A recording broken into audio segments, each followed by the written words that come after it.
வணக்கம் மக்களே. நீங்க இப்ப இருக்கிறது சுஜா சந்திரனின் ஆடியோ நாவல் உலகத்துல. நான் உங்க ஆர்ஜே தியா பேசிட்டு இருக்கேன்.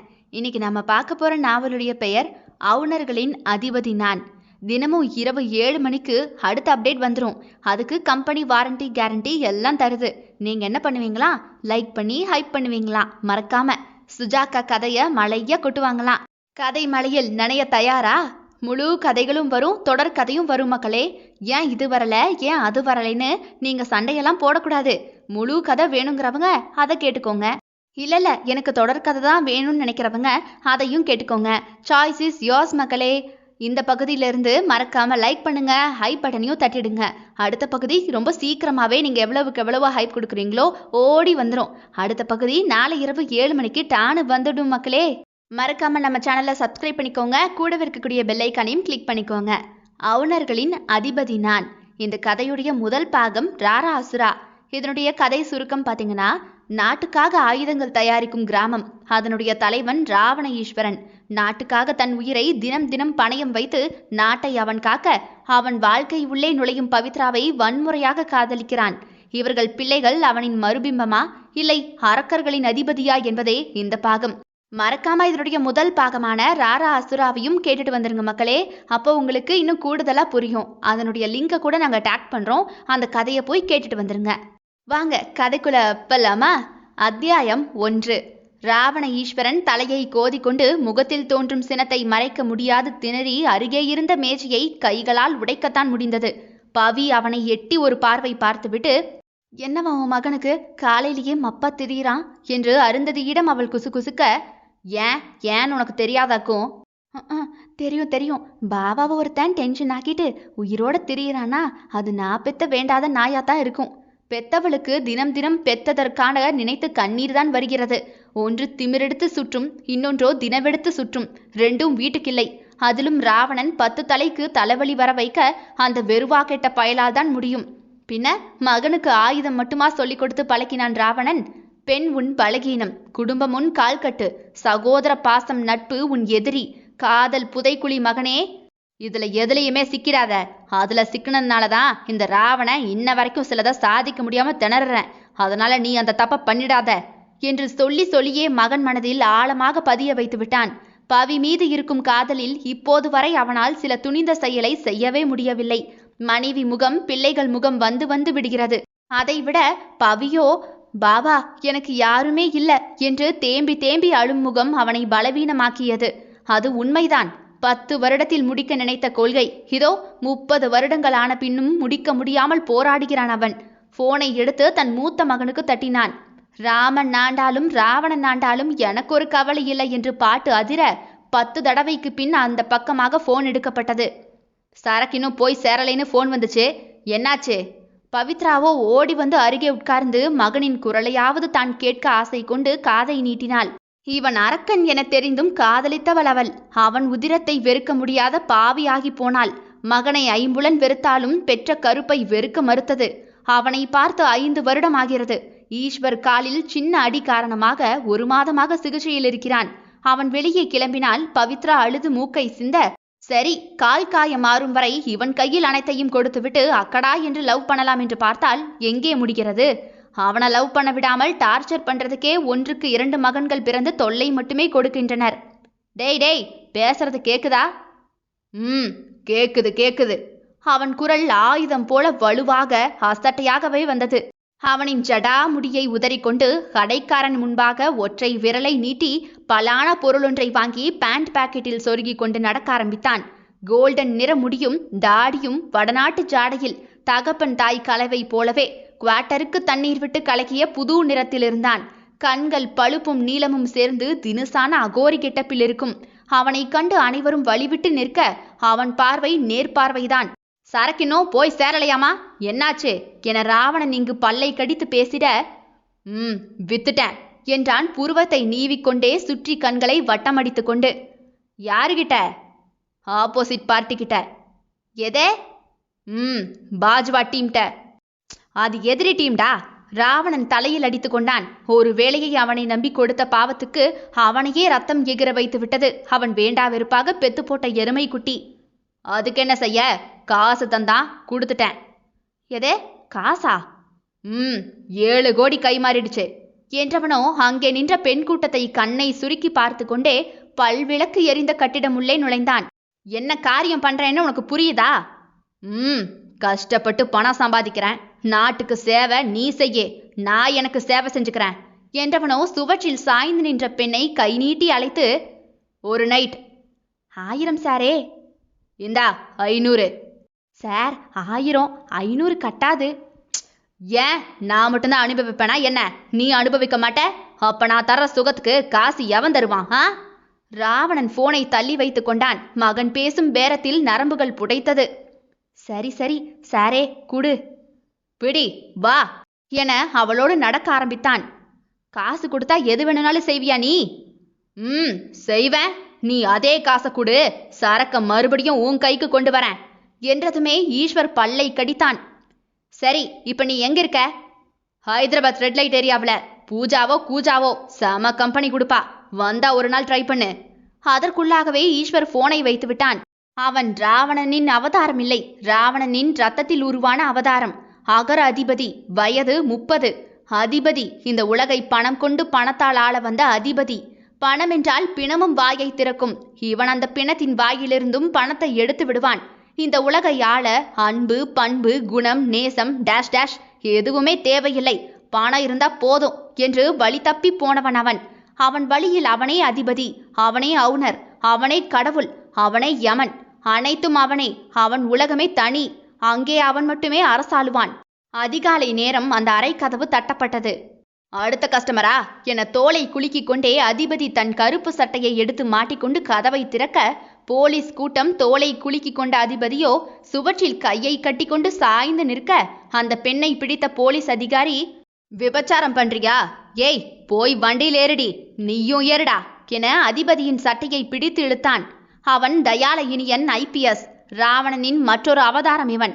எதிரே போலீஸ் யூனிஃபார்ம் போட்டு விரைப்பாக நின்ற தன் தம்பி தயாவையும் அவன் கை தன் சட்டை மேல் இருப்பதையும் அதிபதி மாறி மாறி பார்த்தவன், கேஸ் போட போறியா என்றான் வெட்டப்பட்ட புருவத்தை வளைத்து கொண்டே. ஆமாடா, என்ன செய்வ?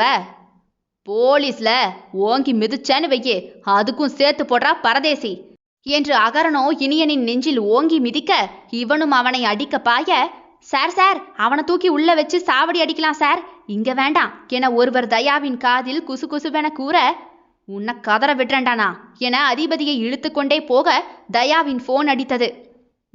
சொல்லுங்கப்பா. எதுக்குடா அவனை அரெஸ்ட் பண்ற? விடு விடு, அவனை விடு.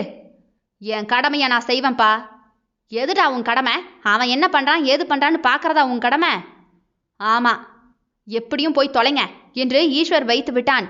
அதிபதி சட்டை கையை மடக்கி கொண்டு போதை தரும் மதுவை வாயில் வைத்தவன், சொர்க்கம் போகலாம் வாடா என்று தயா காக்கி சட்டை காலரை அவன் இழுத்து போலீஸ் ஜீப்பில் தள்ளி அவன் அருகே குதித்து ஏறி அமர்ந்தான் அதிபதி. பணம், துட்டு, மணி, டப்பு டப்பு, போதை தர்ற சுகத்துல இந்த அதிபதி அரக்கனா நிம்மதியா வாழ்ந்துடுவான் என்று போதையில் சீட்டில் சாய்ந்த அதிபதியை கொல்லும் நாளுக்காக காத்திருக்கிறான் அவன் தம்பி தயா. இன்னைக்கு உன்னை போலீஸ் ஸ்டேஷன்ல அடிக்கிற அடியில உன் திமிர் கரைய போகுது பாரு என்று தயா போதையில் சீட்டில் தலைமேல் கை வைத்து ராஜ தோரணையில் படுத்து கிடந்த அதிபதியை திரும்பி பார்த்தான். தயாவுக்கு தீபாவளி என்று ஒன்று உண்டெனில் அது அதிபதி சாகும் நாளாகத்தான் இருக்கும். ஸ்டேஷன் வந்து வண்டி நிற்க அதிபதி காலரை பிடித்து தயா இழுக்க போக, அவன் பழுப்பு விழி இடுங்கி பார்த்த பார்வையில் தயா கான்ஸ்டபிளுக்கு கண்ணை காட்டிவிட்டு முன்னால் நடக்க, அதிபதி சிகரெட்டை இழுத்து கொண்டே போலீஸ் ஸ்டேஷனில் கால் வைக்கவும் தயாவுக்கு போன் அதிர, அதை எடுத்து அவன் காதில் வைத்தவன் அக்னி பார்வை ஒன்றை தன் அண்ணனை நோக்கி செலுத்தினான். போட்டதோ மத்திய மந்திரி. நாக்கை சுழட்டி சிரித்த அதிபதியோ, என்ன மினிஸ்டர் போனோ? பின்ன வராது, நேத்து தானே 2 பொண்ணுங்களை அவனுக்கு பட்டுவாடா பண்ணியிருக்கேன். நைட்டு முழுக்க சுகமா இருந்திருப்பான்ல, பின்ன எனக்கு சிபாரிசு பண்ணாம என்ன செய்வான்? தூ தூ என காரி துப்பிய தயாவோ, நீயெல்லாம் ராவண புள்ளையாடா, கூட்டி கொடுத்துருக்க. அழகான பொண்ணு இருந்தா அனுப்புன்னு சொன்னான். போன வாரம் கம்பெனி கொடுத்த கூஜா சுமாரா இருந்துச்சு, அதான் குட்டி ஆப்ரேஷன் பண்ணி புது ஃபீஸ்னு தள்ளிவிட்டேன். வியாபார தந்திரம் தம்பி இதெல்லாம், அதெல்லாம் உனக்கு தெரியாது. பணம் கொடுத்தா காட்டியும் கொடுப்பேன், கூட்டியும் கொடுப்பேனா? என்ன உன்ன மாதிரி ஹீரோன்னு நினைச்சியோ? வில்லன்டா வில்லன். இதெல்லாம் செஞ்சாதான் எனக்கு மதிப்பு.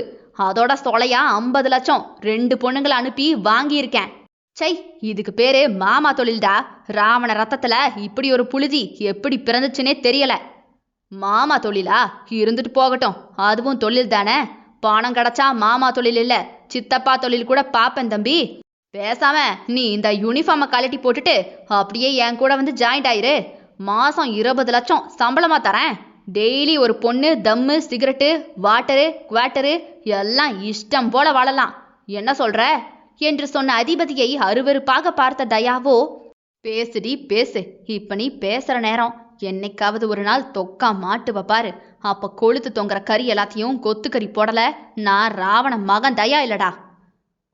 நீ எவன் மகனாவும் இருந்துட்டு போ. என் வழியில நீ குறுக்க வந்தேன்னு வைக்கே, இந்த மாதிரி இன்னொரு முறை பேசிக்கிட்டு இருக்க மாட்டேன் தம்பி. உன் கண்ணை புடுங்கி வித்து அதையும் பணமாக்கிடுவேன், ஜாக்கிரதை. காசு, பணம், துட்டு, மணி என்று பாடிக்கொண்டே போகும் அதிபதியை வேரோடு பிடுங்க நேரம் கிடைக்குமா என கொக்காக காத்திருந்தான் தயா. கொக்குக்கு இரையாக மீன் கிடைக்கலாம், கழுகு கிடைக்குமா என்ன? பிணந்தின்னி கழுகும் பணம் தின்னி அதிபதியும் வேறு வேறே இல்லை. அதிபதி இரவு சிவப்பு விளக்கு பகுதிக்கு போய்விட்டு விடியற் காலையில் வெளியே வர, அந்த இடத்தில் சங்கோஜமாக தன் தாவணியை தோள் வழியாக போர்த்தி கொண்டு ஆண்கள் அவளை பார்த்து போகும் பார்வை உடலை கூச செய்ய குனிந்து நின்று கொண்டிருந்தாள் கானவி. கானம் பாடும் அழகும் கானத்தை போல இனிமையும் கொண்டவள். அதிபதி காரில் ஏற வரவுமே ஓடி வந்து அவன் முன்பாக நின்ற கானவியை மேலும் கீழுமாக பார்த்த அதிபதியோ, இன்னைக்கு கோட்டா முடிஞ்சது, நாளைக்கு வரும்போது வந்து நில்லு என வண்டியில் ஏற போக கானவி கையை பிசைந்து கொண்டே நிற்க, என்ன தொழிலுக்கு புதுசா என்று சிகரெட்டை எடுத்து வாயில் வைக்க, வாவ் என்ன வாசம் என்று நுகர்ந்து கொண்டே அவளை பார்க்க சேலையை இழுத்து பிடித்து கொண்டவள், அது பாட்டி உங்களை வந்து பார்க்க சொன்னாங்க. கிளவி இன்னும் சாகலையா? எதுக்கு என்கிட்ட அனுப்புச்சு என்று யோசனையாகவே புருவத்தை தடவினான். போதை வேறு எதிரே நின்று அவளை பளபளவென காட்ட தோளை குலுக்கி கொண்டவன், காசை கொடுத்தா வருவாளா? கொடுத்து பாப்போம், வந்தா இன், இல்லைன்னா அவுட்டு என தோளை குலுக்கினான். எங்கூட வரியா? சரிங்க, உங்க கூட வந்தா காலேஜில் சேர்த்து விட்டு படிக்க வைப்பீங்கன்னு பாட்டி சொன்னாங்க. ஓ, காசுக்கு பதிலா இப்ப படிக்க வைக்க சொல்றீங்க போல. நல்ல மெத்தடு தான். போய் வண்டியில் ஏறு. என் வீடு ஓகே தானே? ஓகே தான் சார் என்று கானவி தான் கொண்டு வந்த கட்டை பைகளை தூக்கி கொண்டு அதிபதியின் வண்டியில் ஏறினாள். பாவம், பாட்டி ஈஸ்வர் மகன் என்று சொன்னவர் அதிபதியா தயாவா என்று சொல்லாமல் விட்டிருக்க, இந்த அரக்கனிடம் வந்து மாட்டிய காலத்தின் கோலத்தை என்ன செய்ய? ராவண சரித்திரம் திரும்பியது. அத்தியாயம் 2. அதிபதியின் காரில் பின்னிருக்கையில் ஏறி அமர்ந்தாள் கானவி. கானவி பூர்வீகம் மேலப்பாளையம் பக்கம். தாய் தந்தை நாட்டுப்புற கலைஞர்கள். அதனால் மகளுக்கு கானவி என்று பெயர் வைத்தனர். கடவுள் அள்ளி கொடுத்தது அவள் அழகு. ஆனால் பணத்தை அளவாக கொடுத்திருக்க, அதோடு அவள் தாய் தகப்பன் ஆயுளையும் சொற்பமாகவே கொடுத்துவிட நிர்கதியாக நின்ற கானவி வயதான வானதி பாட்டிக்கு உதவிக்கு போக, படிக்கிற பொண்ணு இந்த வேலையெல்லாம் பார்க்கணுமா என்ன? வேற என்ன செய்ய பாட்டி? எங்க போனாலும் என்னை பார்க்குற பார்வையே எனக்கு ரொம்ப பயமா இருக்கு. படிப்பும் பாதியிலேயே நிக்குது. வேற என்ன வேலைக்கு போக பாட்டி? குரல் கூட கானம் பாடும் வானதி பாட்டி அவளை ஆசையாக பார்த்தார். நல்லா அழகா முசல் குட்டி போலவே இருக்கா, இந்த தயா புள்ளைக்கு எனையா இருப்பா என்று நினைத்து கொண்டவரோ கண்ணில் பொறி தட்ட, வானதி காலில் எண்ணெய் போட்டு நீவி கொண்டிருந்த கானவி பாட்டியை உயிரற்ற பார்வை பார்த்தாள்.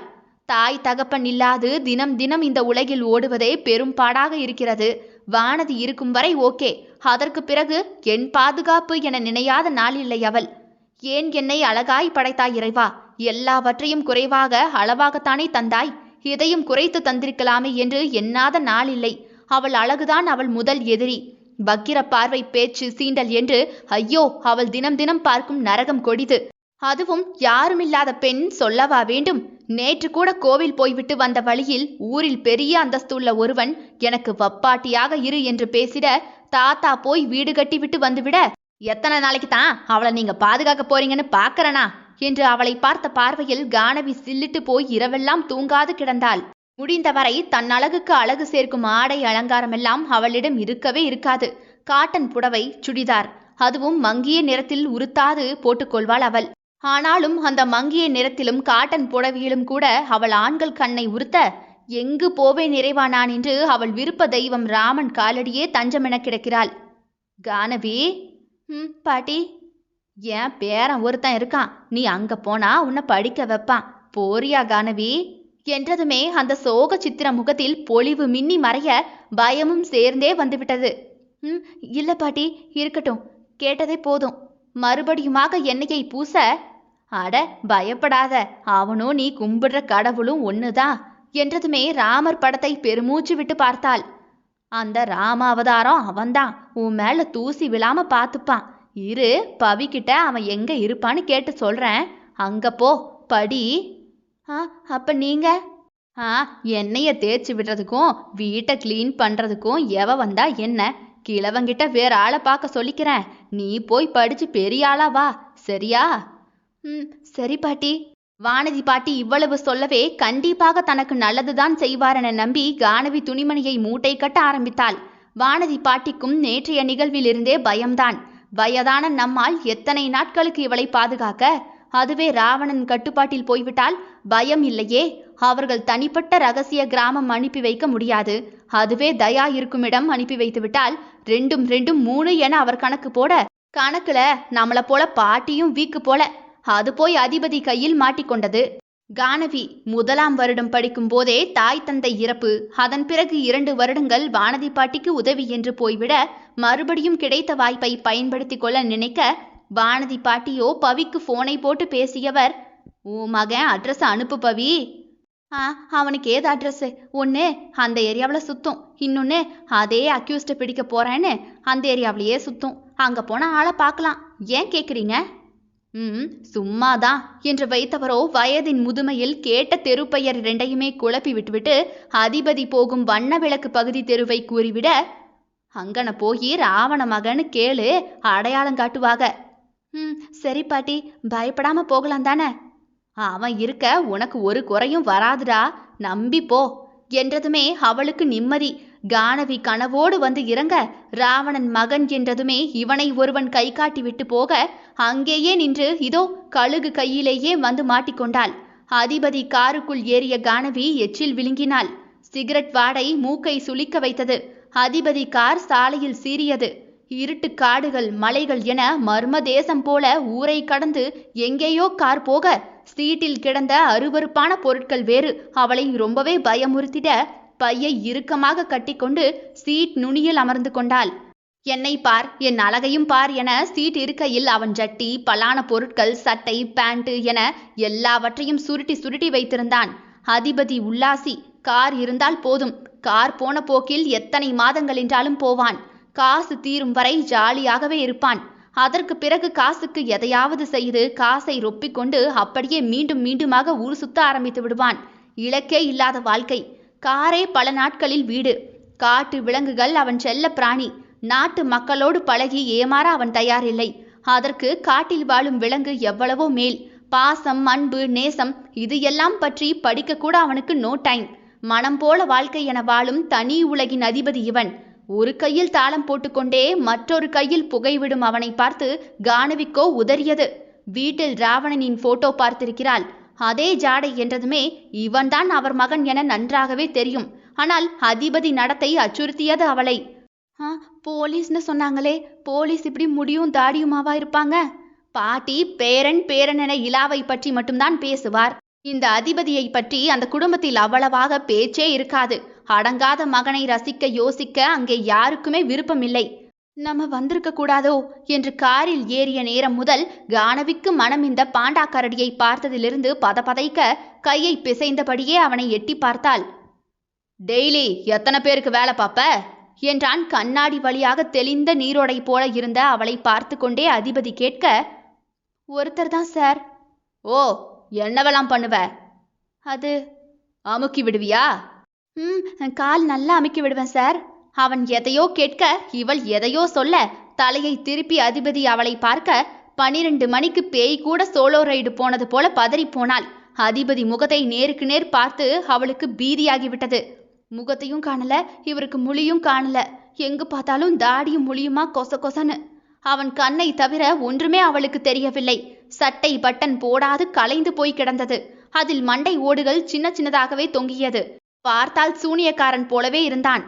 கூட்டிட்டு போய் நரபலி ஏதாவது கொடுக்க போறது போலவே தோணுதே என்று அவள் உள்ளமோ நடுங்க. பாட்டி சொன்னாங்க ராமன்னு. அப்ப நல்லவரா தான் இருப்பாரு. நல்லவர் தான், நல்லவர் தான். ஆளுதான் ஒரு மாதிரி இருக்காரு என்று தனக்குத்தானே சொல்லி தைரியத்தை வர வைத்து கொள்ள, வா. காரை விட்டு அவன் இறங்கி அதிபதி நடக்க, வீடு எங்க இருக்கு என்று அந்த காட்டுக்குள் அவன் பின்னால் தொக்கு தொக்கு என்று கானவி ஓடிட, பழைய பாலடைந்த உடைந்து போன வீடு, கொடியும் மரமும் என அடைந்து போய் கிடந்த வீடு. அதிலிருந்து அவன் காலடி சத்தம் கேட்டு வவ்வால் எல்லாம் பறந்து வந்து கானவியின் முகத்தில் அடிக்க, ஆ என்று பயந்து போய் அலறினாள். போய்க் கொண்டிருந்த அதிபதி திரும்பி அவளை பார்த்துவிட்டு, என்னாச்சே? வவ்வாலெல்லாம் நான் பயந்துட்டேன். வேர்வையை தன் சேலையில் துடைத்து கொண்டே அவன் பின்னால் போக கண்களை விரித்தாள். உள்ளே பணக்கட்டுகள் குவிந்து கிடந்தது. குட்டி விளக்கை எரியவிட்ட அதிபதியோ, குளிச்சுட்டு வரேன், படு. தேங்க்ஸ் சார் என்று அந்த கட்டிடத்தில் உடையாத இடம் நோக்கி கானவி போக, அங்கெல்லாம் எனக்கு மூடு வராது, இங்க படு. பணக்கட்டுகளை அடுக்கி மெத்தை போன்று போட்டிருந்த இடத்தை அவன் கை காட்டிவிட்டு பின்னால் போக, ஆளு தினுசா தான் இருக்காரு, ஆனாலும் பரவாயில்ல, தூங்க இடம்லாம் தராரே. இடமும் இந்த காடும் அவனும் எல்லாமே பயத்தை தான் தந்தது அவளுக்கு. இருந்தும் நம்பிக்கை இருந்தது. அதுவோ சொன்னது வானதி பாட்டியாச்சே. கானவியோ களைப்பில் தூங்க ஆரம்பித்துவிட, சிறிது நேரத்தில் அவள் சேலை மீது ஆணின் கரம் படவும் ஆ என்று அலறி கானவி எழும்ப, அங்கே அதிபதியோ இடையில் கட்டிய துண்டோடு வாயில் பலான பொருளை கடித்து வெளியே எடுத்து பிரித்து கொண்டு நிற்க, சார் என சேலையை உடலோடு இறுக்கி மூடிக்கொண்ட கானவி பின்னால் நகர, வா படு, காலையில வேலை இருக்கு, 2 ரவுண்டு போதும். ஆமா, உன் ரேட் என்ன? கேட்கவே இல்லையே. அவன் கையில் வைத்திருந்த பொருளை கண்ட பிறகு அவளுக்கு பயம் வராமல் இருக்குமா என்ன? சார் சார் சார், நான் அப்படிப்பட்ட பொண்ணெல்லாம் இல்லை சார், சார் விட்டுருங்க என்று கானவி எழும்பி ஓட ஆரம்பிக்க, ஓ அந்த சீனா ட்ரை பண்ணணுமா? எனக்கு அதெல்லாம் ஒத்து வராதே பொண்ணு. நீ ஓடி நான் பிடிச்சு அதுக்கு பிறகு மூச்சு வாங்க இதை பண்ணி, இதெல்லாம் நமக்கு ஒத்து வராது. சேட்டை பண்ணாம வந்து பெட்ல படு என்று அதிபதி போய் பணப்படுக்கையின் மீது படுக்க, இவனை நம்பி வண்டியில் ஏறிய தன் மடத்தனத்தை நினைத்து தன்னைத்தானே குத்தி கொல்ல தோன்றியது அவளுக்கு. சுற்றிலும் காடு. இங்கே அவளை கொன்று போட்டால் கூட கேட்க நாதி இல்லை. இங்கிருந்து ஊருக்கு போக இந்த இருட்டில் வழியும் இல்லை. அவளுடைய பட்டு மேனி நடுநடுங்க பதறி போனவளாக படுத்திருந்த அதிபதியின் காலில் வந்து விழுந்தவள், நீங்க நினைக்கிற மாதிரியெல்லாம் நான் இல்லை சார், நான் அந்த மாதிரி பொண்ணு நான் இல்லை சார். வானதி பாட்டி, என் பேரன் அங்கே போலீஸாக இருக்கான், நீ அங்கே போனா உன்னை படிக்க வச்சு நல்லா பார்த்துக்குவாங்கன்னு தான் அப்படிதான் சார் சொன்னாங்க. அப்படி சொல்லித்தான் அனுப்புனாங்க. அதான் சார் நான் இங்கே வந்தேன், அப்படிதான் வந்துட்டேன். சத்தியம் சார், வேணும்னா நீங்களே உங்கள் பாட்டிக்கிட்ட கேளுங்களேன். படிச்சுட்டு தொழிலுக்கு போகிறதுக்கு தொழில் பண்ணிட்டு பார்க்கலாம்ல சார் என அழுது அழுது வீங்கி போன முகத்தோடு கானவி மடிப்பிச்சை கேட்டு நிற்க, பணம் தரேன். எனக்கு எதுவுமே வேண்டாம், விட்டுருங்க ப்ளீஸ் என்று கானவி கையெடுத்து அதிபதியை கும்பிட, காதை குடைந்த அதிபதியோ, 10 நிமிஷம் டைம், பணம் வேணும்னா வந்து பக்கத்துல படு, இல்லைனா கண்ணை மூடி திறக்கும் போது நீ இங்க இருக்கவே கூடாது, புரியுதா? எல்லாருக்கும் ஒரு வாய்ப்பு தருவேன், உன்னோட ஒரு வாய்ப்பு இது, மறுபடியும் வாய்ப்பு எப்பவும் கிடைக்காது என்று அதிபதி கண்களை மூடி திறக்க, அங்கேயோ துண்டை காணல துணியை காணல என்று காலில் முள்ளும் கல்லும் குத்தி கிழிக்க, அந்த இடத்தை விட்டு ஓடிய கானவி நேரே போய் ரோட்டில் சீறி வந்து கொண்டிருந்த போலீஸ் ஜீப்பிலேயே தூக்கி வீசப்பட்டாள். ஷிட், இந்த இடத்துல யார்யா? போய் பாரு என்று வண்டியில் இருந்த தயாவோ மீசையை திருக, இதோ சார் பார்க்கறேன் என்று கான்ஸ்டபிள் இறங்கி ஓடியவர் மயங்கி கிடந்த கானவியை திருப்பி போட்டுவிட்டு, ஒரு பொண்ணு சார் என்றதுமே இடத்தை சுற்றி பார்த்தான். காடு மட்டுமே. யோசனையாக நெற்றி சுருக்கிய தயாவோ, தூக்கி பின்னாடி போடு, முழிச்சதும் விசாரிக்கலாம் என்றதுமே கானவியை தூக்கி காரின் பின்னிருக்கையில் போட்டனர். பெண் புறா கழுகிடம் தப்பித்து பருந்திடம் மாட்டிக்கொண்டது. இரண்டுமே மாமிச உண்ணிகள்தான். புறா எங்கு மாட்டினாலுமே இரையாகும். தயா அதிபதிக்கு போடப்போகும் தூண்டிலில் இரையாக மாட்டப்போகும் புழு இந்த கானவியே. அத்தியாயம் 3. இருட்டில் தயாவின் சைரன் வைத்த வண்டி சாலையில் வழுக்கிக் கொண்டிருந்தது. அவன் காட்டுவாசி கெட்டப், இவனோ நாட்டுவாசி கெட்டப், அவ்வளவுதான் வித்தியாசமே. ஒட்டி நறுக்கிய சிகை, உயர்ந்த தேக்குமர உடல், வேலைக்கு ஏத்த மிடுக்கு, பார்வையில் இறை தின்னும் கழுகு பார்வை என்று விரைப்பாகவே சுற்றி வரும் காவலன். பின்னிருக்கையில் தலையில் வடிந்த இரத்தத்தோடு மயங்கி கிடந்தாள் கானவி. தயாவின் முகமோ சீரும் புலியைப் போல சிடுசிடுத்து கொண்டிருந்தது. மத்திய மந்திரியிடமிருந்து மறுபடியும் போன் வர அதை எடுத்து காதில் வைத்தான். சார், அவன் கிடைச்சானா என்று பவ்யமாகவே அங்கே அவர் பதுங்க, பல்லை கடித்த தயாவோ, டேய் என தயா மனதில் அப்படியே திட்டிவிட்டு, இவ்வளவு பெரிய பதவியில் இருக்கீங்க, உங்களுக்கு கொஞ்சமாவது அறிவில்ல? பொம்பளைய கொண்டு வந்து உங்ககிட்ட கொடுத்துட்டு உங்க பணத்தை மொத்தத்தையும் ஆட்டைய போட்டுட்டு போயிருக்கான். நீங்க அவனுக்கே சிபாரிசு பண்ணி ரிலீஸ் பண்ணிருக்கீங்க. அதிபதி தூண்டில் போட்டால் புழுவா சிக்கும். சின்ன மீனை போட்டு லம்பாக தூக்கி கொண்டு போய் தன் படுக்கையில் மெத்தையெல்லாம் பணமாக போட்டு வைத்து மல்லாக படுத்து கிடந்து விட்டத்தை பார்த்தான். தம்பி தம்பி, கத்தி சத்தமா பேசாதீங்க இந்த விஷயத்த. பொண்ணு அழகா இருந்த உடனே மயங்கிட்டேன். பல பேர் பார்த்த பொண்ணுக்கு 50 லட்சம் வாங்கினதும் இல்லாம கான்ட்ராக்டுக்கு கமிஷனா வாங்கி வச்சிருந்த 5 கோடி ரூபாயையும் அப்படியே தூக்கிட்டு போயிட்டான் தம்பி. எப்படியாவது வாங்கி கொடுத்துருங்க. இதுல ரயில்வே மினிஸ்டருக்கு வேற பாதி பணம் கொடுக்கணும், இல்ல என் பதவியே போயிரும். இப்ப வந்து புலம்புங்க. அஃபீஷியலா கேஸ் கொடுக்க மாட்டீங்க. கண்டுபிடிச்சு தாங்கன்னா அவனை போய் எங்க கண்டுபிடிக்கிறது? அப்படியே கண்டுபிடிச்சாலும் நீங்க வச்சிருக்கிறது பிளாக் மணி. தம்பி தம்பி ப்ளீஸ் தம்பி, உங்களை தான் மலை போல நம்பி இருக்கேன். எப்படியாவது அந்த அதிபதியை கண்டுபிடிச்சு என் பணத்தை கொண்டு வந்து கையில சேர்த்துருங்க. இல்ல அவனை கொன்னாவது என் பணத்தை வாங்குங்க. உங்களுக்கு பிரச்சனையே வராம நான் பாத்துக்கிறேன். புரியலையே என்று கண்களை இடுக்கினான். அவனை கொன்னுடுங்க தம்பி. உங்களுக்கு பதவி உயர்வுக்கு நான் சிபாரிசு பண்றேன். இளம் கமிஷனராக தம்பிக்கு ஆசை இல்லையா? மீசையை முறுக்கிய தயாவோ யோசனையோடு, சரி வேலையை முடிச்சுட்டு சொல்றேன். தம்பி, நேத்தே கண்டபடி இருந்த வீடியோவை வேற எடுத்து வச்சிருக்கான், அதையும் என்று அவர் இழுக்க பல்லை கடித்த தயாவோ, இது நேத்து ராத்திரி அந்த பொண்ணு கூட ஆட்டம் போடும்போது தெரிஞ்சிருக்கணும். நான் பாத்துக்கிறேன். உங்களை நம்பலாமா? எனக்கும் அவன் உயிர் வேணும். ஆனா அவனை கொன்னது நான் தான்னு என் அப்பனுக்கு தெரியக்கூடாது. சோ இதை நான் பண்றேன் என்றவனின் உதட்டிலோ வன்ம சிரிப்பு. உன்னை புடிச்சு உள்ள போட்டா 4 மெடல் தாண்டா கிடைக்கும். அதுவே கொன்னுட்டா நானே ராஜா, நானே மந்திரி. உன்னை சத்தம் இல்லாம கொல்லணுமே. எப்படி எப்படி எப்படி என்று யோசனையாக இருந்த தயாவோ சீட்டில் சாய மறுபடியுமாக போன் அடித்தது. சலிப்பாக எடுத்து பார்க்க வானதி பாட்டியிடமிருந்து போன் வந்தது. இந்த கிழவிக்கு வேற வேலையே இல்ல, பாசத்தை காட்டி உயிரை எடுக்கும் என்று சிறுசிறுத்து விட்டே தயா போனை காதில் வைத்தான். என்ன பாட்டி என்று தேனாக அவன் குரல் மாறி ஒலிக்க, அவனுக்கு ஊருக்கு ஏற்ப வேஷம் போட தெரியாதென்றால் இவன் மாறுவேட போட்டியில் நம்பர் 1ஆகவே வருவான். தயா, எப்படிப்பா இருக்க? இருக்கேன். வேலையா இருக்கியாயா? வேலையா இருக்கேன்னு தெரியுதுல, போனை போட்டுட்டல, என்ன விஷயம்? இல்லப்பா, கானவி வந்து சேர்ந்துட்டாளா? அவளை பார்த்துட்டியா நீ? சாயங்காலம் போன் போட்டப்பா, நீ எடுக்கல. விஷயத்துக்கு வாங்க. நல்ல பொண்ணுப்பா, ஏதாவது ஒரு காலேஜில் சேர்த்து அவளை நீ படிக்க வையி. பாவம், அப்பா அம்மா இல்லாத பொண்ணு. அவளுக்கு நம்மளை தவிர வேற யாரு உண்டு? வெயிட், யார் அனுப்பி விட்டுருக்கீங்க? என்ன விஷயம்? எதுவுமே சொல்லாம உன் பாட்டுக்கு என்னவோ புலம்பிக்கிட்டே இருக்கியே பாட்டி. என்னடா தயா, உன் அம்மா எதுவுமே சொல்லலையா உன்கிட்ட? யார் போனை தான் இவன் எடுத்தான் விஷயம் தெரிய? வானதி இப்போது நடந்ததை இவனிடம் கூற, அந்த பொண்ணு எப்படி இருக்கும்னு சொன்ன? பார்க்க உன் அம்மைய மாதிரியே இருப்பா, அம்புட்டு அழகு என்றதுமே தயா கையில் வைத்திருந்த டார்ச் லைட்டை இப்போது பின்னால் இருந்த பெண்ணின் முகத்திற்கு நேராக அடிக்க, வட்ட நிலவு முகம், அதிலோ சிவந்த இதழ், மயக்கத்தில் கூட மன்மதனை மயக்கும் ரதியின் அழகு, கரும் கூந்தல் சீட்டில் பறந்து விரிந்திருக்க, சுயநிலை இல்லாமல் கூட தன் சேலையை மார்போடு அணைத்து மானம் காக்க இறுக்கி பிடித்திருக்க, கானவி அழகை ஒரு நிமிடம் தன்னை மறந்து பார்த்தான் தயா.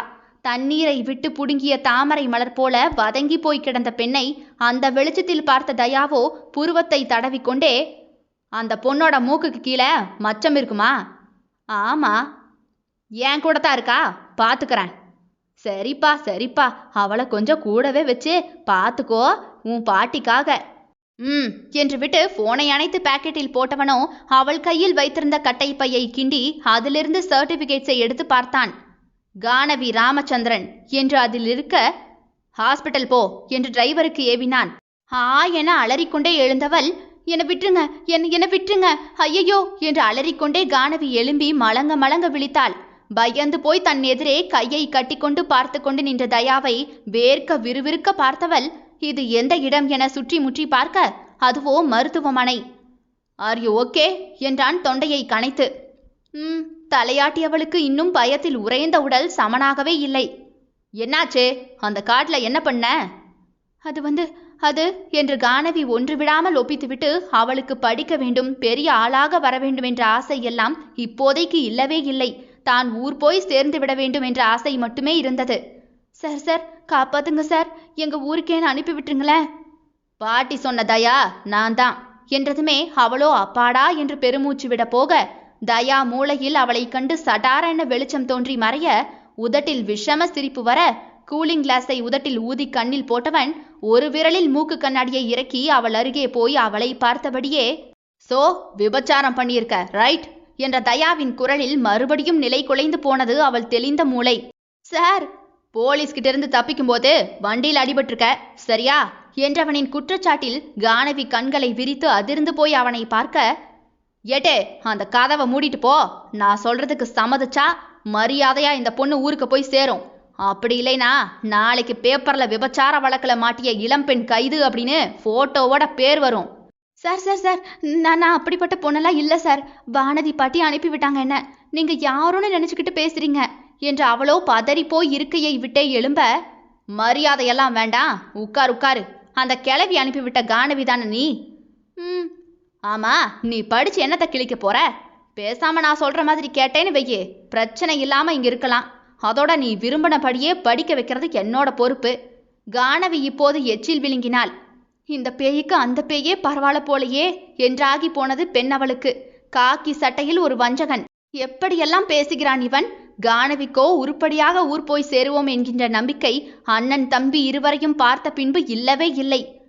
என்ன செய்யணும்னு பாக்குறியோ? சிம்பிள், ஒரே ஒரு கொலைய பண்ண துணையா இருக்க போற, தட்ஸ் இட். ஐயோ ஐயோ, கொலையா? சார் சார், என்ன விட்டுருங்க. விட்டுடுறேன், ஆனா நான் சொன்ன மாதிரி நாளைக்கு நியூஸ் பேப்பர்ல நியூஸ் முழுக்க உன்னை பத்தி தான் இருக்கும், பரவாயில்லையா? சார், கொலைகாரி பட்டம் வாங்க போறியா இல்ல விபச்சாரி பட்டத்தை வாங்க போறியா? இப்போது தன் உதடு நடுங்க அவனை பார்த்தாள். சார், உங்க காலில் வேணும்னாலும் விழறேன் சார், விட்டுருங்க சார். என் கண்ணுல மாட்டின உன்னை விடணும்னா நான் தான் யோசிக்கணும். பார்க்க நல்லா கண்ணு முழியுமா அழகாத்தான் இருக்க. இந்த ஊர்ல பொழைக்கணும்னா இந்த தயாவோட தயவு வேணும், இல்ல நடு தெருவுல மானம் போய் சீரழிஞ்சு நிக்க விட்டுருவேன். எனக்கு இதெல்லாம் புதுசு இல்ல, ஆனா உனக்கு புதுசா இருக்குமே, அதான் சொல்லிக்கிட்டு இருக்கேன். சார், இங்கிருந்து ஓடி போகலாம்னு நினைச்சேன்னு வெய்யே, அங்கிருக்க கிளடு ரெண்டையுமே சத்தம் இல்லாம முடிச்சிருவேன். நான் பார்க்கத்தான் போலீஸு, ஆனா பக்கா கேடி. 10 செகண்ட் டைம் தரேன், யோசி. இல்ல இங்கே என்கிட்ட போலீஸ்னு தெரியாம பேரம் பேசினேன்னு இப்பவே உன்னை கைது பண்ணி அப்படியே இழுத்துட்டு போயிடுவேன். குயிக் குயிக், நான் சொல்றத கேக்குறியா இல்ல கானவிக்கு அவகாசமே கொடுக்காமல் கத்தி மேல் விழுகிறியா இல்லை ஈட்டி மேல் விழுகிறியா என்பது போல தயா நிற்க வைக்க உடல் எல்லாம் உதறியது. டைம் முடிஞ்சது. ஏட்டே, இவளை இழுத்துக்கிட்டு வாங்க, விபச்சார வழக்கில் தூக்கி உள்ள போடுங்க, தானா வழிக்கு வருவாய்வ என்ற தயாவின் காலிலேயே விழுந்துவிட்ட கானவியோ, சார் சார் சார், வேண்டாம் சார், என்ன வேணும்னாலும் பண்றேன் சார். அப்படியே சத்தமாக சிரித்த தயாவோ, இந்தா கண்ணத்தோட என்று தன் கர்ச்சீஃபை அவளிடம் நீட்ட மனதின் வெம்மை தாங்காமல் உதடுகள் துடித்தது. தன் கையில் பலம் இருந்தால் இந்த நயவஞ்சகன் நெஞ்சை கையால் குத்தி கிழித்து விடுவாள். ஆனால் கடவுள் பலகீனமான பெண்ணாக படைத்து வேடிக்கை பார்க்கிறானே. என்ன வேணும்னாலும் பண்றியா? தன் சேலையில் கண்ணீரை துடைத்த அவளை உதட்டை கேலியாக வளைத்து பார்த்த தயாவை வாழ்நாள் வரை மறக்கவும் மாட்டாள், மன்னிக்கவும் மாட்டாள். ப்ளீஸ், என்னை அசிங்கம் மட்டும் படுத்திராதீங்க. மானத்தை விற்க முடிந்திருந்தால் அவள் என்றோ செல்வ செழிப்பாக வாழ்ந்திருப்பாளே. நேற்று காசு தருகிறேன், படுக்கைக்கு வா என்றவனும் பொய் வழக்கு போட்டு உன் பெண்மையை களங்கம் செய்து விடுவேன் என்ற இருவரும் தராசில் ஒன்றாகவே நின்றனர். கானவி. சார். நேத்து வந்தான்ல, அவன் கூட நீ இருந்து அவனை உருத்தெரியாம கொன்னுடு. சார். முதல் நாள் அவள் நின்ற அதே சிவப்பு விளக்கு பகுதியில் அதிபதியின் கார் அருகே இறக்கி விட்டுவிட்டு, இது துப்பாக்கி, 1 வாரம் டைம், முடிச்சுடு. சார், மனசாட்சி இல்லாம பண்றீங்களே சார், உங்களை நம்பித்தானே சார் நான் வந்தேன். உன்னை யாரு என்ன நம்ப சொன்னா? நீ பண்ணலைனாலும் யார் மூலமாவது பண்ணுவேன். ஆனா என்னை எதிர்த்தான் உன் நிலைமை அதோ என்று கண்ணை காட்ட, போலீசார் ஒரு பெண்ணை இழுத்து கொண்டு போவதை கை காட்ட புருவத்தை வளைத்த தயாவோ, எப்படி வசதி? அப்படியே துப்பாக்கியை கைகள் நடுங்க வாங்கி கானவி உள்ளே மறைத்து வைத்து கொண்டாள். என்ன காரணத்தை அவர்கிட்ட சொல்றது? நீ எதுவும் சொல்ல வேண்டாம். சொல்ல வேண்டிய ஆள்கிட்ட சொல்ற மாதிரி சொல்லிட்டேன். அதோட உண்மை கசிஞ்சுதுன்னு வெய்யே, அவங்கிட்ட போட்டு கொடுக்க பார்த்தேன்னு வெய்யே, 2 உசுறு தொங்கிடும், புரியுதா? பெண்களின் பலகீனம் தானே ஆண்களின் பலம். அதுவும் அவன் கண் பார்த்து குற்றவாளி கண்டுபிடிக்க தெரிந்தவன். அவளோ மருண்ட விழி பார்த்தே அவளுக்கு சாவி கொடுத்தான். பார்த்து பத்திரம், நீ செத்தாலும் பரவாயில்ல, அவன் மிஸ் ஆகிடக்கூடாது, புரியுதா? அவள் வெறித்த பார்வையை தாண்டியும் கூட அவள் அழகு அவனை சற்று பார்க்கத்தான் தூண்டியது. எங்க போயிட போறா என்று தோலை உலுக்கி கொண்ட தயாவோ போலீஸ் வண்டியில் ஏறி சென்று விட்டான். தன் பையில் இருக்கும் துப்பாக்கி அவளை கிடுகிடுவென ஆட செய்தது. ஏற்கனவே படுக்கைக்கு அழைத்தவன் மறுபடியும் அவனோடா என்று உள்ளம் கதற, ஆனாலும் கூட ஒரு துளி நம்பிக்கை அதிபதியின் மேல் இருந்தது. பிடிக்கல என்ற பெண்ணை போ என்று விட்டானே, தன் கற்புக்கு அவன் விலை பேச மாட்டான் என நம்பிக்கை இருந்தது. அதிபதிக்காக கானவி காத்து கொண்டு நின்றாள். மொத்தத்தில் ராவணன் பெற்றது ரெண்டுமே அரக்கர்கள்தான். அவுணர்கள் தர்மத்தை அழித்து அதர்மத்தை ஆளுவார்கள். அத்தியாயம் 4. விடியற் காலையில் உடலை நெட்டி முறித்து கொண்டு வெளியே வந்த அதிபதி போன் அதிர போனை எடுத்து பார்த்தான். தேவா என்று இருந்தது. அதை எடுத்து காதில் இடுக்கியவன் வந்து காரை எடுத்தான். சொல்லு தேவா. எங்கிருக்க அதி? எப்போ இருக்கிற இடத்துல தான். வேலை முடிஞ்சுதா? சுபமா முடிஞ்சுது. 2 ஆட்டம் போட்டுட்டு இப்பதான் வண்டியில் ஏறுறேன். என்ன தேவா? உன்னை தேடி பாட்டி அனுப்பிவிட்ட பொண்ணு வந்துச்சு போல என்றதுமே அதிபதி மூக்கை உறிஞ்சி சட்டென பின்னால் திரும்ப, பின் இருக்கையில் கானவி சீட்டில் பையை கட்டி கொண்டு படுத்து தூங்கிக் கொண்டிருந்தாள். அவனுக்காக காத்து காத்து நின்றவள் அங்கே போகும் ஆண்களின் பார்வை அவளை ஈயாக மொய்க்க பயந்து போய் திறந்து போட்டிருந்த அதிபதியின் காருக்குள்ளாக ஏறி அமர்ந்தவள் அப்படியே கண்கள் அயர தூங்கிவிட்டாள். காரை அதிபதி பிரேக்கை போட்டு நிறுத்த, கானவியோ அதிர்வில் குலுங்கி அவள் முகத்தின் அருகே முடிமறைத்த முகத்தை கண்டு நடுங்கி போய் எழும்பி அமர்ந்தாள். அதி அதி. இன்னும் அவளை உத்து அவன் பார்க்க எச்சில் விழுங்கி கொண்டாள் பெண்ணவள். இப்போதைக்கு நம்ம இடத்துல நிலவரம் சரியில்லை, அதனால அந்த பொண்ணை எங்க கூட வச்சுக்க முடியாது. அப்ப வித்துடு தேவா. ஆளு நல்லா இருக்கா, நல்லா ரேட்டு போகும், பாதி பாதி ஷேர் எடுத்துக்கலாம். டேய், சொல்றத கேளேண்டா. பாட்டி வேற நம்மளை நம்பி அனுப்பி விட்டுச்சு. மறுபடியும் ஊருக்கும் அனுப்ப முடியாது. அதனால 1 மாசம் உங்கூட இருக்கட்டுமே. என்னதே? என் கூடயா? தொல்லையா இருந்தா சொல்லு தேவா, பேசாம அவளை கொன்னுடுறேன். என் கூட வச்செல்லாம் சுத்த முடியாது, கொல்லவா என்ற அதிபதி டேஷ்போர்டை திறந்து கத்தி ஒன்றை எடுக்க, டேய் வேண்டாண்டா. அப்ப கொல்லுவேன். ஏற்கனவே மறுவாய்ப்பு தரமாட்டேன்னு சொன்ன பிறகும் தைரியமா வந்து என் முன்னாடியே நிக்கிற உன்ன என்றவனோ கத்தி அவள் கழுத்தை குத்த போக, உடனே ஆ என்று கொலை நடுங்கி போனாள் கானவி. அவளும் கத்த, டேய் அதி பேரம் பேசிக்கலாமடா என்று தேவாவும் கத்த, கானவி தொண்டை குழி அருகே இன்றிடைவெளி விட்டு அதிபதி கத்தியை நிறுத்தி, என்ன சொன்ன? பணம் தரேன்டா. பணமா? தலையில் அடித்த தேவாவோ, அப்ப கொல்ல வேண்டாமா? வேண்டாம், கொல்றதா இருந்தா நாங்க கொண்டு இருக்க மாட்டோமா? தெய்வமே, 1 மாசம்டா அவளை ஹைதராபாத் வீட்டில் வச்சுக்குவேன். பக்கத்துல பொண்ணை வச்சுக்கிட்டு என்னால சும்மாவெல்லாம் இருக்க முடியாதுன்னு தெரியாதா? எல்லாத்துக்குமா பேரத்தை பேசிக்கலாம்டா. அந்த பொண்ணு இருக்கிற மாதிரியே இருக்கணும். அதுக்கு ஒரு 50 லட்சம் தரேன். அவ மேல உன் கை படக்கூடாது. அதிபதியோ அவளை கூர்ந்து பார்த்து கொண்டே, பத்தாது. சரி, 1 கோடி தரேன் அதி. அங்கே என்ன பேரம் நடக்கிறது என்று தெரியாமல் இவளுக்கோ பித்தப்பை சினைப்பை எல்லாமே உருட்ட ஆரம்பித்து விட்டது. அண்ணனும் தம்பியும் கூறு கூறாக கட்டி வித்து விடுவார்களோ தன்னை என்று பயம் வராது இல்லை. 1 நாளைக்கு 1 கோடி. அவ என்கிட்ட கற்போட பாதுகாப்பா இருக்கணும்னா தரணும். டீலா? சரிடா. காசு எப்ப வரும்? ஹைதராபாத் வீட்டில் வாசல நம்ம ஆள் நிற்பான். இங்க பாரு, 30 நாள் மட்டும்தான் நான் நீ சொன்னது போல கேட்பேன். அடுத்த நிமிஷம் நான் வேற மாதிரி என்ற அதிபதியின் முன்பாக கானவியோ மூச்சு விட பயந்து பார்த்தாள். உன்னை தெரியாதா அதி? அதுக்குள்ள அவளை கூட்டிட்டு போயிடுறேன். அந்த பொண்ணுகிட்ட போனை கொடு.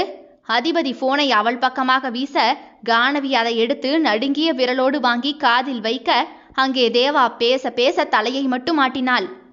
1 மாசம் மட்டும் இருமா, அதுக்குள்ள வந்து கூப்பிட்டுக்கிறேன். பயப்படாம அவங்க கூட போமா. சரி அங்கிள். சார். போனை அதிபதியின் பக்கமாக அவள் நீட்ட, போன் என்னோடது, பேசுனதுக்கு காசை வை என்றான் அதிபதி. காரை எடுத்துக்கொண்டே சொன்னான். அவன் கண்ணாடி வழியே அவளே குனிந்து பார்க்க, கட்டை பையை திறந்து 10 ரூபாயை எடுத்து கானவி போன் மீது வைக்க, அதையும் எடுத்து வைத்து கொண்டது அந்த ஜந்து. ஈஸ்வர் இந்த 2 எருமைகளையும் பெற்றுவிட்டு நேரத்தையே வேஸ்ட் பண்ணிவிட்டான்.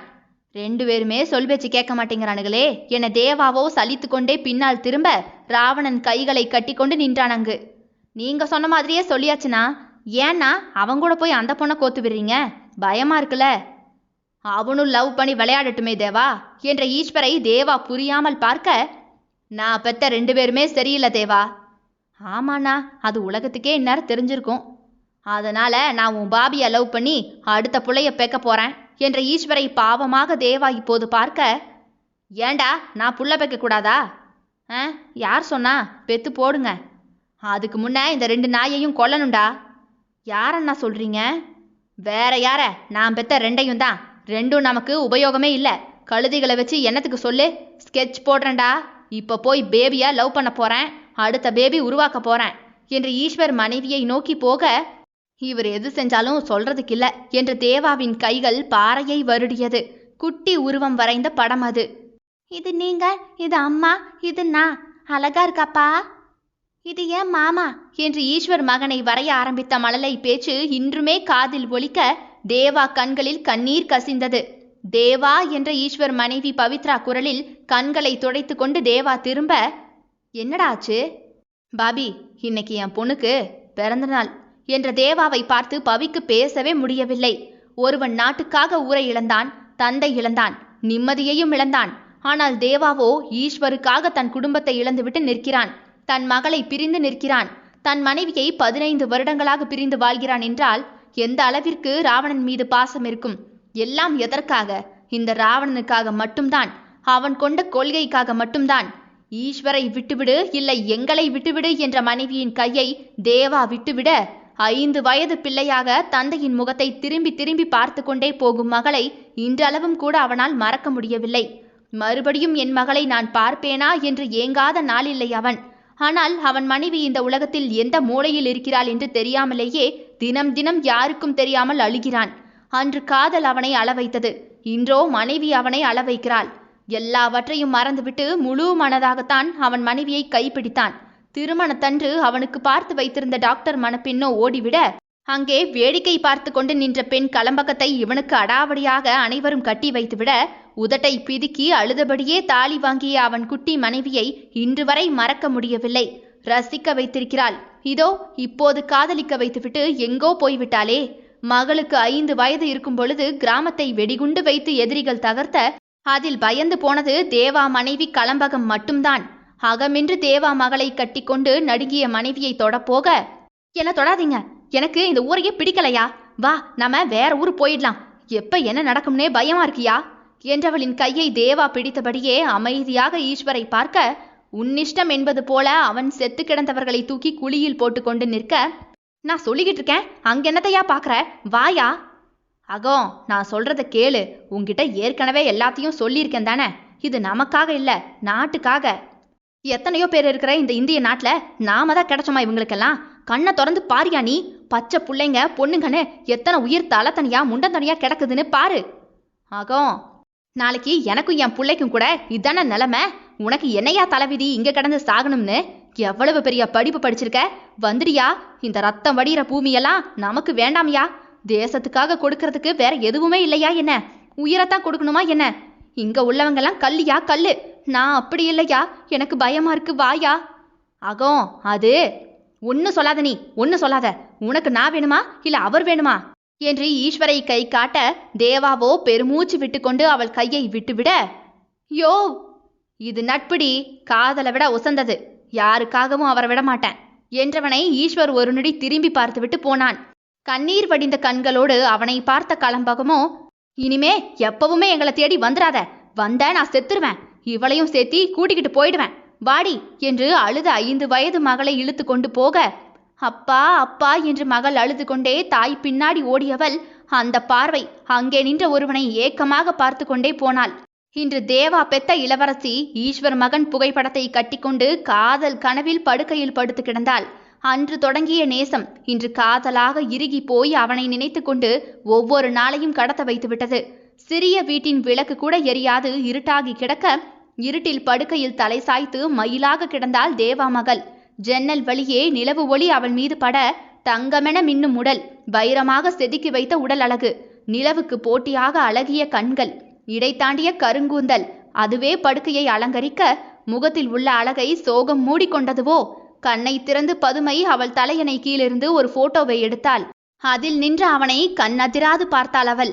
காலேஜிலிருந்து சுற்றுலா சென்ற இடத்தில் போட்டோ எடுக்க பாறை மீது ஏற, கால் வலிக்கி புதைக்குழி உள்ளே மூழ்கிய அவளை 2 வலிய கரங்கள் தூக்கி வெளியே போட்டது. அவள் கையில் இருந்த கேமரா அந்த ஆடவனை கிளிக்கி சேமித்து வைத்திருக்க, 2 வருடமாக அந்த ஒன்றுதான் அவள் காதல் பரிசு. மாமா என்றவள் அந்த ஆடவன் முகம் முழுக்க முத்தமிட, கல்லாக நின்றானே கயவன். அவள் கீரவாணி, வயது 20. தன் இதயம் முழுக்க அவனை சுமந்து காதல் கைகூடுமா என ஏங்கி வாழும் ஒருத்தி. காதல் கானம் இசைக்க அசைக்க வருவாள். அத்தியாயம் 5. விசாகப்பட்டினம் ஹார்பர். அம்மாடி கலம்பகம், மீன் லோடு வந்துருச்சே, வந்து கணக்கு பாருமா என்றதுமே கலம்பகம் கணக்கு எழுதும் நோட்டை எடுத்துக்கொண்டு வந்து மீன்களை கணக்கு பார்த்து ஏற்றி விட்டுவிட்டு திரும்ப ஒருவன் அவளை இடித்தபடியே இழுத்து கொண்டு, என்ன கிளம்பு, வீட்டுக்கு போகல? போகணும் போகணும், ஒருத்தன் குறுக்க மறுக்க ஓடிக்கிட்டு இருக்கான், அவன் குறுக்க உடச்சு விட்டுருவேன். என்ன கிளம்பு, கோவப்படுற? நீயும் எத்தனை நாள் தான் அப்படியே தனியாவே இருப்ப? பேசாம எனக்கு உம்னு சொல்லு, சுகமா வச்சுக்கிறேன் என்றவனின் மண்டை பிளந்து ரத்தம் வர கையில் கட்டையோடு ஆங்காரமாக மூச்சு விட்டாள் தேவா மனைவி.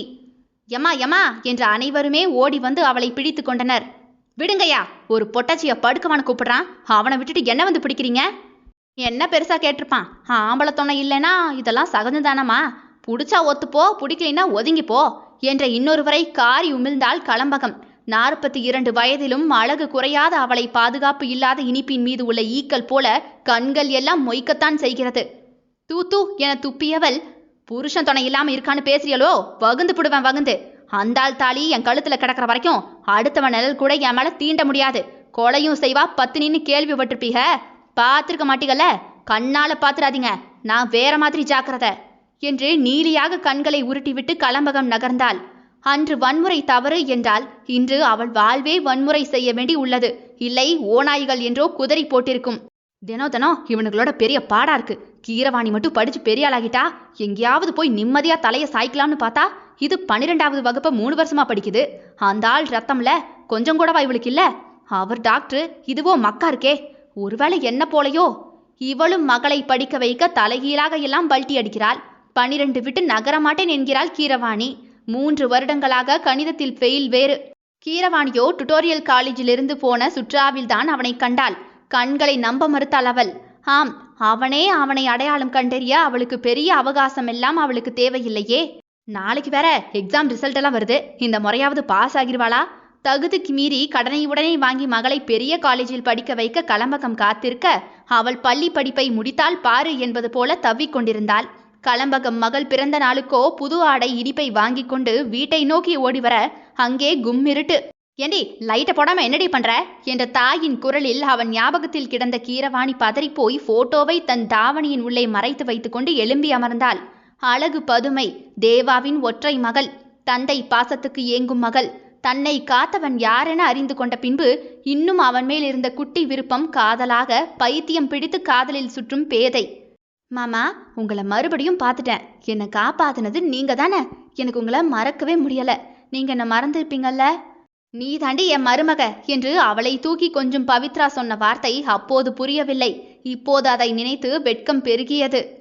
அட பாபி, நான் அவருக்கு தம்பி போல, இவ எப்படி மருமகாவா, மொற மாறும்ல என்று தேவா மகளை கொஞ்சிக் கொண்டே சிரிக்க அருகே நின்ற கலம்பகம் முகமோ வெயிலில் வாடி நின்றது. நானே இந்த கூடத்துல இருந்து எப்படா இவரை இழுத்துக்கிட்டு போகலாம்னு இருந்தா இதுக்கு தொடர்கதை போடுதுக, நான் இருக்கிற வரைக்கும் இதெல்லாம் நடக்க விட்டுருவனா என்ன என்று பல்லை கடித்தாள் கலம்பகம்.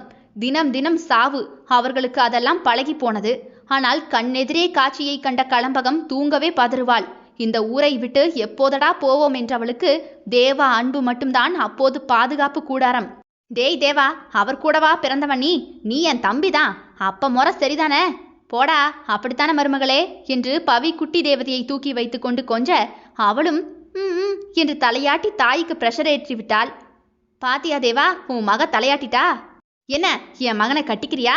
குட்டி பெண்ணாக உடனே தலையாட்டி வைத்தாள் கீரவாணி. அப்போது காதல் விவரமெல்லாம் தெரியாதவள்தான். ஆனால் தன் மனதின் ஆசைக்கு வண்ணம் கொடுக்க வைத்தது அவனை மறுமுறை பார்த்த அன்று. புதை குழியில் கையில் வைத்திருந்த கேமரா மட்டும் தெரிய கீரவாணி புதைந்து அங்கே கிடக்க அவள் நாசி உள்ளே புதையும் முன்பாக பிகிட் என்று தன் முரம் போன்ற கையை அவன் நீட்ட அவள் அதை பற்றி கொள்ள ஒரே இழுவையில் அவளை தூக்கி வெளியே போட்டுவிட அனைவரும் அவளை சுற்றி நிற்க, ஆனால் அவளோ அவனை அந்த கூட்டத்தில் தேட தூரமாக புள்ளியாக பைக்கில் பறந்து விட்டான். கீரவாணியோ பெருமூச்சு விட்டாள். கீரவாணி, லைட்டை போடாம என்ன பண்ணிக்கிட்டு இருக்க என்று கலம்பகம் உள்ளே நுழைய, தலைவலிமா, தூங்கிட்டேன். வலிச்சா மாத்திரையை போட்டுட்டு படிக்க வேண்டியது தானே, இந்த வாட்டியும் ஃபெயில் தானே ஆக போற? என்னம்மா எப்போ பார்த்தாலும் படின்னு தொல்லை பண்ற?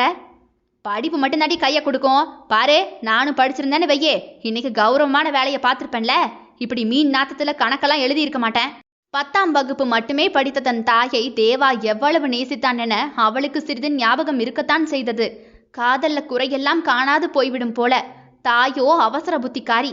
தேவா பொறுமையானவன். பேச தெரியாது, இவள் பேசுவாள். அவன் அமைதியாக இருந்தே சண்டை தடுத்து விடுவான். எதிரும் புதிருமாக இருந்தாலும் காதல் இருவரையும் இறுக கட்டிக்கொண்டது. ஆனால் பிடிவாதம் கொண்டு பிரிவை தேடிக்கொண்டாள் இவள். மா, நமக்கு வேற யார் இருக்கா சொல்லு, நாம படிச்சாதான் உருப்பட முடியும் என களம்பகம் பேசிக்கொண்டே சமையலறையை உருட்ட, மா நமக்கு ஏமாந்த தனிமை, பேசாம அப்பா, அம்மா அம்மா அடிக்காதம்மா, அம்மா அப்பான்னு சொல்ல மாட்டேம்மா, அடிக்காத என்று கீரவாணி முதுகை தடவிக்கொண்டே அழ, அந்த ஆளை அப்பான்னு சொல்லுவியா நீ? என் தாலி அறுத்தவன் அவன், என் வாழ்க்கையை நாசமாக அவன்தான் காரணம். அவனை இன்னும் மறக்காம அப்பான்னு வேற சொல்றியோ நீ என்று தன் மகள் கீரவாணியை அடிக்க வர, அம்மா வலிக்குதுமா. சை, நாம் இந்த நிலைமைக்கு நிக்க அந்த ஆள் தாண்டி காரணம். அந்த ஆள் அப்பான செருப்பு பிஞ்சு போகும் பாத்துக்க. அங்கன ஒட்டலாம்னு நினைச்சேன்னு வையே, என் போன உத்தரத்துல தொங்கிரும், ஜாக்கிரத. ஒழுங்கா பாஸ் ஆகி உருப்படுற வழிய பாரு நீ.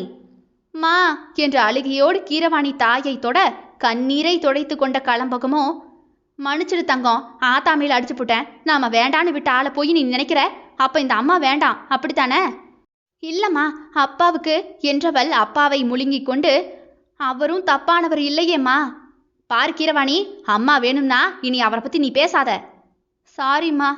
உனக்கு இனிப்பு வாங்கிட்டு வந்தேன், நீ தின்னு என்று மகளுக்கு தின்பண்டத்தை கொடுக்க தாய்க்கு பாதி கொடுத்து விட்டு அவளும் தின்ன தூங்கும் மகளை பார்த்து கொண்டிருந்த களம்பகமோ, யாரை மன்னிச்சாலும் உன்னை மன்னிக்க மாட்டேயானா? என் கூட வாழ்ந்த வாழ்க்கையெல்லாம் அப்ப பொய் தானே? போன்னு கையை விட்டுட்டல நீ. அந்த தாராவை காதலிச்சளவு நீ என்ன காதலிக்கல. அதான் உனக்கு நான் கிள்ளுக்கிறையா போயிட்டேன். போயா போ. என்னையும் என் மகளையும் இனிமே நீ எப்பவும் பார்த்துக்க மாட்ட என்றவளுக்கு அழுகை ஏனோ வந்துவிட்டது. வாழ்ந்த வாழ்க்கையை நினைக்க செய்ய ஏக்க பெருமூச்சு வந்தது. அப்போது வரட்டு கௌரவத்தில் அழகிய வாழ்க்கையை தொலைத்துவிட்டு நின்றாள். தேவா தன் முதல் காதலை அவளிடம் மறைக்காது சொல்லிவிட அதன் பிறகே வாழ ஆரம்பித்தான். ஆனாலும் களம்பகம் மனதிலோ அது ஊசியாகவே விழுந்து குத்தியது. நான் முக்கியமா என்று யோசித்தே வாழ்ந்தவளுக்கு பல சம்பவம் மனதை நெருட மகளோடு தனித்தே வந்துவிட்டார். காலை முதல் நல்ல செய்தி. மகள் 12ஆம் வகுப்பு தேறிவிட்டாள் என்று கேள்விப்பட்டு வானுக்கும் பூமிக்கும் குதிக்க, ஜஸ்ட் பாஸில் ஆல் பாஸ். அப்ப என் மகளுக்கு பெரிய காலேஜில் சீட் கிடைக்காதா சார் என்று தன் முதலாளி முன்பாக பாவமாக சிபாரிசுக்காக களம்பகம் நிற்க, இந்த மார்க்குக்கு அந்த காலேஜில் கிடைக்காது களம்பகம்.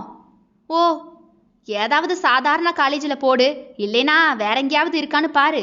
சோர்ந்து போய் களம்பகம் வீட்டுக்கு வர மகளோ எந்த கவலையும் இல்லாமல் உறங்கிக் கொண்டிருக்க, தபால்காரர் வாசலில் வந்து ஒரு அப்ளிகேஷனை கையில் கொடுத்து, ஒரு பெரிய காலேஜில் உன் மகளுக்கு சீட்டு கிடைச்சிருக்கு என்றதுமே புன்னகை விரிய மகளை நோக்கி ஓடிய களம்பகமோ, கீரவாணி கீரவாணி, உனக்கு ஏதோ பெரிய காலேஜில் படிக்க சீட்டு கிடைச்சிருக்கான், இந்தா பாரு என்று தூங்கும் மகளை களம்பகம் எழுப்ப, அதை பார்த்த கீரவாணியின் உள்ளமோ துள்ளி குதித்தது.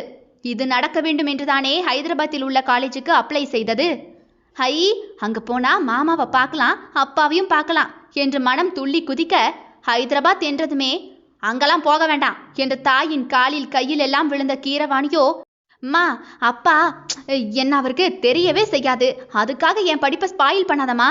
அம்மா, படிப்பாளி போலவே முகத்தை வைத்தாள் அவள். வேண்டாம் வேண்டாம், நீ படிக்கவே இல்லைனாலும் பரவாயில்ல, கடைசி வரைக்கும் உனக்கு நான் கஞ்சி ஊத்திக்கிறேன், நீ மறுபடியும் படுத்து தூங்கு போ. அம்மா ப்ளீஸ்மா, உன் மேல சத்தியம், நான் யாருன்னே காட்டிக்க மாட்டேன், ப்ளீஸ் ப்ளீஸ். மகளின் எதிர்காலம் சிறக்க தினமுமே பிரார்த்தனை செய்யும் தாயே அவள். இங்க பாரு, என் மேல சத்தியமா சொல்றேன், அங்க உள்ளவங்க கிட்ட நீ ஒட்டும் வச்சுக்க கூடாது, உரமும் வச்சுக்க கூடாது. சரிம்மா, உன்னை நம்புறேன், ஏமாத்த மாட்டிக்கே. மாட்டேம்மா. போயிட்டு வா என்று தன் கண்ணை விட்டு மறையும் மகளை கண்ணீர் நிறைந்த கண்ணோடு பார்த்து கொண்டு நின்றாள் களம்பகம். மாமா, நான் உங்களை தேடி வந்துகிட்டே இருக்கேன் என்று மடித்து வைத்திருந்த போட்டோவை கீரவாணி தூக்கி பார்க்க, அதிபதி தலையை உதறியபடியே பழுப்பு விழியோடு ஒற்றை கையை குனிந்து அவளுக்கு நீட்டிக்கொண்டு நின்றான். அந்த பழுப்பு விழி அவள் மறப்பாளா என்ன? ஆம், இவள் மனதின் நாயகன் இந்த அதிபதியே. அங்கு கீரவாணி ஹைதராபாத்தில் இறங்கிய அடுத்த நொடியே ஈஸ்வர் பேலஸ் முன்பாக போய் நின்றாள். சார், அதிபதி சார் இங்க வருவாரா என்று வாட்ச்மேனிடம் போய் கேட்க, ஆமாம்மா, இன்னைக்கு வருவேன்னு சொல்லியிருக்காரு. ஓ, எப்பண்ணா? தெரியலம்மா. சரி, வெயிட் பண்றேண்ணா என்று விடிய காலை முதல் இதோ மாலையாகி போக கால் கடுக்க அவனை பார்க்க கீரவாணி காத்து கொண்டு நின்றாள். எந்த வன்முறை வேண்டாம் என தன் மகளை தூக்கி கொண்டு களம்பகம் ஓடி வந்தாரோ அதே வன்முறை தேடி விரும்பியே ஓடினாள் கீரவாணி. யாருக்கு யாரென கடவுள் போட்ட முடிச்சை யாராலும் மாற்ற முடியாது. தொடரும். இதனுடைய அடுத்த அத்தியாயம் நாளை இரவு 7 மணிக்கு வந்துடும். கேட்க தவறாதீர்கள் மக்களே. அவுணர்களின் அதிபதி நான். விடை பெறுகிறேன். நான் உங்கள் ஆர்ஜே தியா.